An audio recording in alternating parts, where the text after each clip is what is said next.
let's just summarize Lamarck's theory for them now. Now let's have a look at the screen. So once again, he said that if any organism uses some organ, it will develop, it will become stronger, and in this instance, it will grow taller, the neck.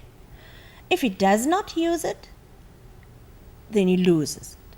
So that was his law of use and disuse. And then the new or acquired characteristic, that is then transferred to the next generation. So, in wat ons dan moet onthou is, hierdie theorie, julle moet dit ken. Want as ons nou hierdie theorie gaan kyk, ons gaan nou volgende kyk na, wat sê Darwin? Wat was Darwin se theorie? En Darwin het nie net goed gaan sit en uitdink nie. Want ons gaan nou kyk, waar kom Darwin dan aan sy idees van evolusie? En so kom ons gaan na die volgende. Voordat ons daar gaan, hier is dit.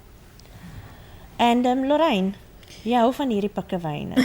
Yeah, Lamarck said that the penguins are swimming now because at some stage they didn't use their wings for flight anymore, so they lost the ability to fly.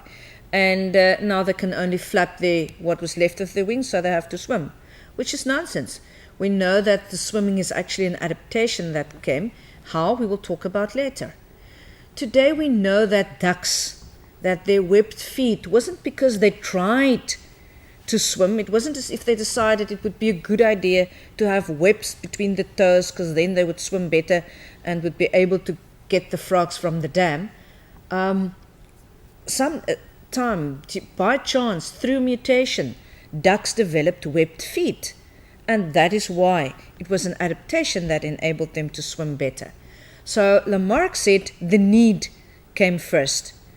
And we will see now that Darwin said that the change came, and the change adapted the individual, or the population rather, for the new time. So, just as a summary, Colin has referred to this earlier, and I've said, why is Lamarck's theory not acceptable?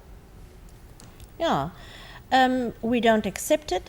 First of all, he has no genetic basis for this, and later on we will see how important this is to describe evolution.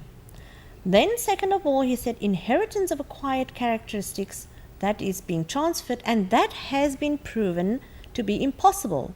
I wonder if you can remember, Lorraine, in Germany, for instance, they had this experiment with the mice, where they had these newborn mice and they cut off all the tails, and then they allowed them to grow and reproduce, and then youngs, then they didn't have short tails. Then they cut off their tails, and it went on from one generation, and up till the end, not one mouse was born with a short tail. You see, they thought in other words, that was proof that, shame, poor mice, but it was proof that you cannot inherit an acquired characteristic. You see, Lamarck's theory has no genetic basis, and today we know about genes. Remember the whole of the first term almost. We did genetics. Darwin didn't know about it either, but we will get to that. Yeah, and I think this slide, since they have this in their summary, they can always, after they have done Darwin's theory, then they can refer to this slide. Why is it that we don't accept Lamarck? And maybe you'll understand it even better. Yeah. Just maybe at this stage we should say that they've got all the slides on their handout. If there's a problem with the handout, please let your teacher know, who will let your curriculum advisor know.